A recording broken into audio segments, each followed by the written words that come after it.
अस्सलाम वालेकुम students.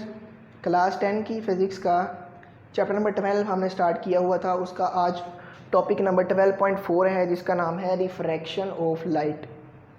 Basically जब हमने वेव्स वाला चैप्टर पढ़ा था उसमें हमने रिफ्रैक्शन ऑफ वेव्स एक कॉन्सेप्ट पढ़ा था। रिफ्रैक्शन ऑफ वेव का मतलब क्या था कि जब एक वेव किसी एक मीडियम से दूसरे मीडियम में एंटर होने की कोशिश करती है और जब एंटर हो जाती है तो वो अपनी डायरेक्शन को थोड़ा सा चेंज कर लेती है। रिफ्रैक्शन का ये वाला कॉन्सेप्ट आपने माइंड में रखना है। इसी तरह जब लाइट की रिफ्रैक्शन की हम बात करेंगे तो रिफ्रैक्शन ऑफ लाइट क्या होगा कि जब लाइट एक मीडियम से दूसरे मीडियम में एंटर होने की कोशिश करती है तो वो अपना रास्ता थोड़ा सा तब्दील कर लेती है, अपनी डायरेक्शन को थोड़ा सा चेंज कर लेती है। When light enters from one medium to another medium it bends, वो बेंड हो जाती है। ठीक है, इसकी डेफिनेशन हम लिख लेते हैं। The process of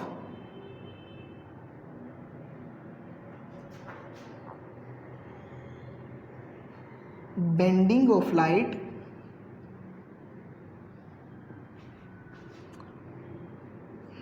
from one medium to an other medium is called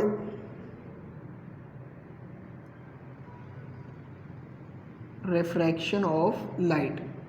ठीक है जी, ये हमने इसकी डेफिनेशन कर ली। अब हम एक एग्जांपल लेते हैं, उसके ज़रिए से हम इसको समझते हैं, फिर मैं आपको ग्राफिकली बताऊंगा कि रिफ्रैक्शन ऑफ लाइट कैसे अकर होती है।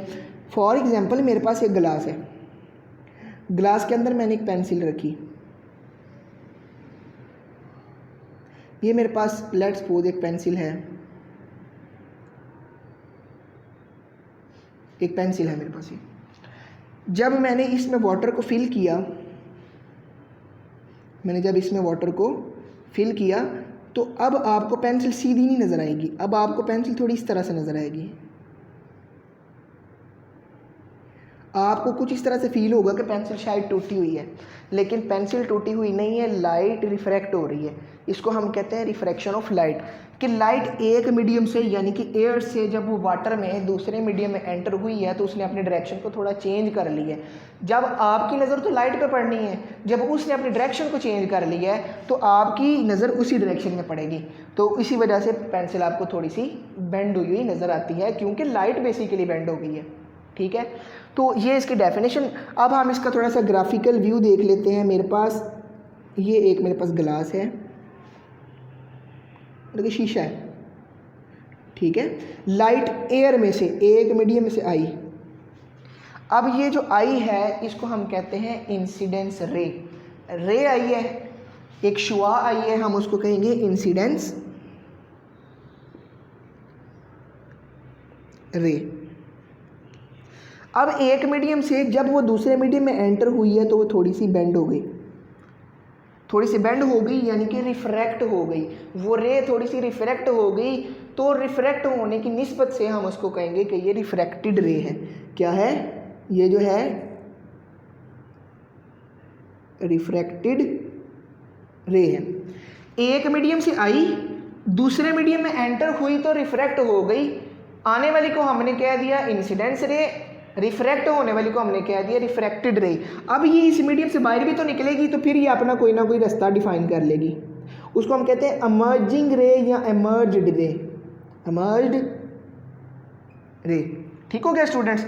ये मेरे पास तीन तरह, तो इस तरह से इसके साथ जो इसकी नॉर्मल इस पे प्लेन पे हम देखने के लिए ड्रॉ करते हैं, इसको हम कहते हैं नॉर्मल रे या सिंपल हम इसको नॉर्मल भी कह लेते हैं। ये इस पे 3-4 कॉन्सेप्ट्स हैं जो कि रिफ्रैक्शन में हमने डिस्कस करने होते हैं या इनको हमने समझने की कोशिश करनी होती है।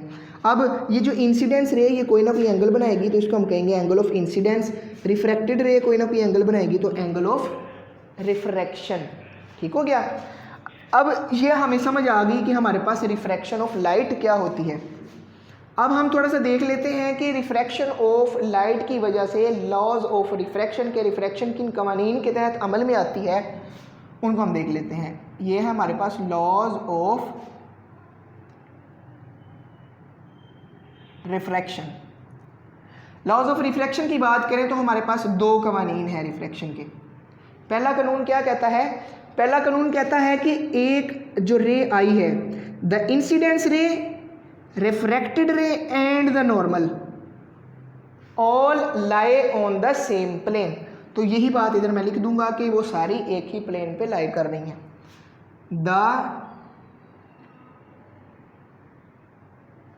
इंसिडेंस रे,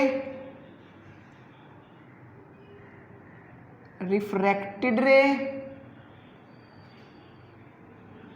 and normal comma they all lie on the same plane। ठीक हो गया।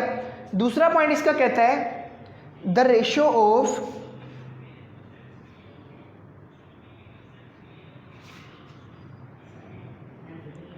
साइन ऑफ इंसिडेंस रे या इंसिडेंस एंगल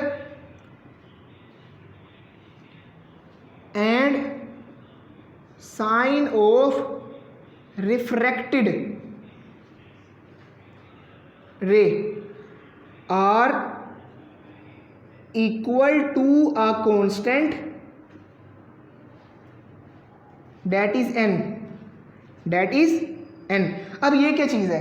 ये मेरे पास कह रहा है कि मैं साइन की रेशो लेता हूँ, साइन ऑफ इंसिडेंस, इनकी रेशो यानी कि डिवाइड किया साइन ऑफ आर से, तो उसने मुझे दे दिया एक कांस्टेंट एन। इस कांस्टेंट को बेसिकली हम कहते हैं रिफ्रैक्टिव इंडेक्स। क्या कहते हैं? Refractive index.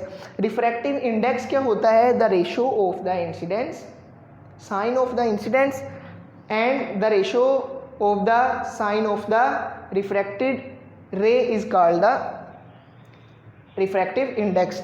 अब रिफ्रैक्टिव इंडेक्स जो है, रिफ्रैक्टिव इंडेक्स होता क्या है? इसके लिए हम सबसे पहले एक देख लेते हैं कि मेरे पास speed of light in a medium, यानी कि अगर हम एयर में स्पीड ऑफ लाइट की बात करें तो क्या वो सेम होगी जब स्पीड ऑफ लाइट, वो लाइट जब दूसरे मीडियम में एंटर हो जाएगी? तो ये हमने ऑब्जर्व करना है। तो पहले आपको बताता चलूँ speed of light in a medium के एक मीडियम से लाइट जब दूसरे मीडियम में एंटर होती है तो उसकी स्पीड एक जैसी नहीं रहती, वो कांस्टेंट यानी कि यकसा नहीं रहती, वो हमेशा बदल जाती है। तो इस निस्बत से इसी का सब टॉपिक है जिसका नाम है speed of light in a medium. यहाँ पे मैं लिखता हूँ speed of light in medium. Medium के अंदर स्पीड ऑफ लाइट को डिस्कस करते हैं। अब मीडियम, फॉर एग्जांपल मेरे पास एक मीडियम हो गया एयर, एक मीडियम मेरे पास हो गया वाटर, एक मीडियम मेरे पास हो गया गैस। एयर में अगर हम बात करें तो स्पीड ऑफ लाइट जो होती है वो होती है 3.0 इंटू 10⁸ मीटर पर सेकेंड। मेरे पास वाटर के अंदर जो स्पीड ऑफ लाइट होती है वो होती है 2.3 इंटू 10⁸ मीटर पर सेकेंड। गैस के अंदर होती है 2.0 इंटू 10⁸ मीटर पर सेकेंड। अब हमें साफ नज़र आ रहा है कि मीडियम से जब वो मीडियम चेंज होता है तो स्पीड ऑफ लाइट जो है वो भी चेंज हो जाती है। अब ये स्पीड ऑफ लाइट चेंज हो रही है, इस चेंज की रेशो को डिस्कस करने के लिए इस चेंज की रेशो को, ये देखेंगे चेंज क्या है, एंगल ऑफ इंसिडेंस क्या था किसी एक मीडियम का, एंगल ऑफ रिफ्रैक्शन क्या था जिस मीडियम में वो रिफ्रैक्ट हुई है, तो इसका मतलब है चेंज है। तो इनके चेंज को डिस्कस करने के लिए जो हम कॉन्सेप्ट यूज़ करते हैं उस कॉन्सेप्ट को हम रिफ्रैक्टिव इंडेक्स कहते हैं या इंडेक्स ऑफ रिफ्रैक्शन कहते हैं। ठीक हो गया। तो यहाँ पे मैं लिखता हूँ रिफ्रैक्टिव इंडेक्स, ये हम पढ़ते हैं। रिफ्रैक्टिव इंडेक्स मैंने आपको बता दिया, चेंज क्या आता है, चेंज। तो उसके चेंज को डिस्कस करने के लिए मैंने उसको कोई ना कोई नाम दे दिया। मैंने फॉर एग्जांपल यूँ समझ लें कि रिफ्रैक्टिव इंडेक्स को यहाँ पे मैंने n कहा तो यहाँ पे मैंने उसको n कह दिया। अब ये चेंज है, किसका चेंज है, एक मीडियम का दूसरे मीडियम से। ये मीडियम क्या था, एयर था, तो मैं कहूँगा speed of light in air divided by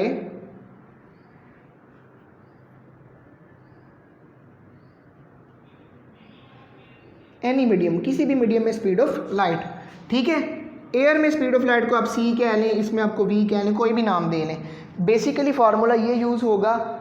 करना क्या, अगर आपको वो कहा जाए कि रिफ्रैक्टिव इंडेक्स मालूम करो, तो एयर की स्पीड ऑफ लाइट आपको मालूम है, किसी भी मीडियम की स्पीड ऑफ लाइट अगर इनके अलावा कोई मीडियम होगा तो आपको बता दी जाएगी, उसमें वैल्यूज पुट करके आप वैल्यूज़ को, मतलब कि अगर न्यूमेरिकल प्रॉब्लम आती है, कुछ एग्जाम्पल के तौर पे आता है, तो आप उसको ईजिली सोल्व कर सकते हैं। आपको पता होना चाहिए कि रिफ्रैक्टिव इंडेक्स क्या होता है, चेंज इन द मीडियम होता है, ठीक है। n is equal to sine I divided by sine R, या n is equal to C by V. ये हमारा एक छोटा सा टॉपिक था, रिफ्रैक्शन ऑफ लाइट। इस टॉपिक को हमने डिस्कस किया। आज के टॉपिक में अगर आपको कोई भी बात समझ ना आई हो, आई होप कि आपको समझ ज़रूर आया होगा, लेकिन फिर भी अगर आपको कोई बात समझ ना आई हो तो आप कमेंट करके पूछ सकते हैं, मैं आपको टाइमली आंसर करने की कोशिश करूँगा। आज के लिए इतना ही, अल्लाह हाफिज़।